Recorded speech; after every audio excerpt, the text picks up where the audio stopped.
coup, l'année dernière, vous êtes descendu avec Dijon. Là, tu vas de nouveau évoluer en D1. Quel est ton sentiment? Je suppose que tu es content. C'était mon choix, c'était vraiment de retrouver la D1 le plus vite possible. Ouais. Donc à la base, c'était essayer de remonter avec Dijon. Ça s'est pas fait, donc j'ai dû me retourner sur un autre choix sportif. Et voilà, c'était un choix intéressant. Du coup, c'est vrai que c'était difficile. En D1, on a vécu 2 saisons avec Dijon où c'était vraiment agréable. On a senti qu'on progressait beaucoup.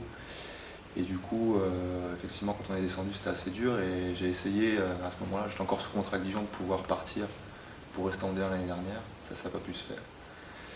Et voilà, donc cette année, mon premier choix, c'était vraiment de retrouver la D1. Et je pense qu'avec la saison que Cesson a faite, l'environnement qui est autour du club, je pense que j'ai pas fait un mauvais choix. Deuxième question, c'était pourquoi donc Cesson? Oui, bah voilà, j'ai eu plusieurs touches. Cesson a été le club qui m'a montré le plus d'intérêt. Déjà l'année dernière, ils avaient essayé de voir s'il y avait moyen de s'arranger pour que je vienne plus tôt. Donc ils ont montré beaucoup d'intérêt pour moi et ça a compté aussi. Sentir qu'on est apprécié, que le staff a envie de pouvoir évoluer avec son équipe. Donc ça a beaucoup compté. Et puis j'ai suivi aussi toute la saison de D1 de Cesson et d'autres clubs, mais de Cesson aussi en particulier. Et c'est vrai que j'ai été assez impressionné parce qu'ils ont fait une saison très propre. Ils ont été maintenus quelques journées avant la fin. Donc c'est jamais facile pour un club avec un petit budget. Donc voilà, sportivement, j'ai été attiré par le fait aussi que je connais Mathieu Lanfranquet, qui j'ai joué 3 saisons, mais aussi Romain Ternel, j'ai fait un stage en équipe de France jeune. Benjamin Brief également. Igor Anic, j'ai fait quelques stages avec lui. Il y a Benoît Chantreau aussi, mais bon, qui parle, que je connaissais un petit peu. Il y a Yann Polidor qui vient. Et puis le recrutement aussi a fait avec Yann Gentil, Sassi Boultif, qui ont signé avant moi. Ça m'a aidé à me dire oui, ce club veut bien se structurer, a des ambitions, des bonnes ambitions. Donc voilà, c'est tous ces choix qui m'ont poussé à signer. Et puis voilà, comme je t'avais dit avant aussi, la région de la Bretagne, ça m'a attiré plus que la région parisienne par exemple. C'est aussi ça, quoi. Je suis handballeur, mais je suis aussi être humain. Donc, j'ai besoin de me sentir bien là où je joue.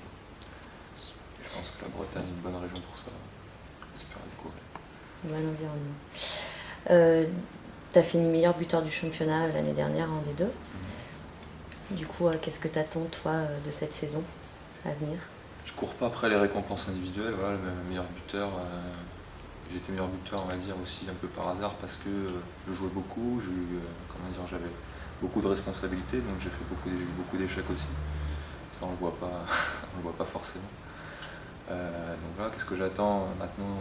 Tous les joueurs qui sont dans le groupe l'année prochaine vont jouer en D1 ou viennent de la D1. Moi, je viens de D2, donc il faut que je reste bien modeste, même si j'ai évolué en D1 2 années. Donc je vais être bien modeste, bien travailler et essayer d'apporter, dès qu'on me laisse ma chance, de pouvoir prouver ce que je vaux et d'apporter ma pierre à l'édifice du club, du groupe aussi, pouvoir me sentir utile. Du coup, Cesson, c'est une équipe que tu connais bien, parce que tu l'as beaucoup rencontré en D2 au départ avec Dijon, après en D1. Du coup, comment tu trouves l'équipe? Question piège, parce que si on fait l'historique, effectivement, Dijon, on n'a jamais gagné contre Cesson. Je sais pas si tu as fait exprès de la note comme ça. Et effectivement, c'était vraiment nos rivaux, parce qu'à chaque fois qu'on les jouait, on disait ça y est, c'est la bonne, on va gagner, on n'a jamais réussi à gagner. Donc voilà, ça reste un peu en travers de la gorge finalement, mais c'est comme ça. Mais oui, c'est une bonne équipe qui s'est bien structurée, qui a progressé sur le long terme. Je sais pas combien de temps ils sont restés en D2, mais 10 ans. 10 ans. Là, ça fait 3 saisons qu'ils sont en D1 et une progression sur chaque année. Donc j'espère que l'année prochaine, on arrivera à gravir une étape avec les nouveaux arrivants. Donc voilà, je pense qu'avec les moyens que le club a, qui est un des petits budgets de D1, si je ne me trompe pas, c'est très intéressant ce qu'ils arrivent à produire et à faire sur le terrain. Donc je pense qu'à moyen terme, le projet est intéressant. De jouer un peu plus le premier rôle, le haut du milieu de tableau.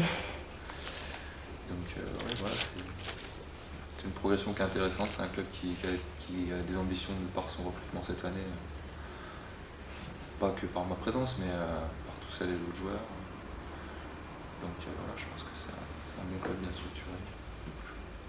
Ok. Comment est Jérémy Zutti en dehors du hand? La question piège. La question piège. Comment je suis en dehors du hand? Quelqu'un de simple, on va dire.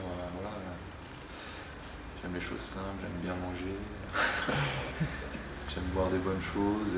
Voilà, j'aime bien passer du temps avec mes amis. Profiter de mon temps libre. Je serais plus casanier ou plutôt que boîte de nuit ou sortir beaucoup. Je serais plus casanier, petite soirée entre amis. J'aime me faire brancher, mais j'aime bien une balade avec mon chien aussi en forêt. Enfin, voilà, prendre le temps de vivre à côté. Et je pense que c'est très important d'être épanoui à côté du handball pour pouvoir bien jouer au handball, quoi. Et donc la région de Bretagne, je pense que pour ça c'est sympa.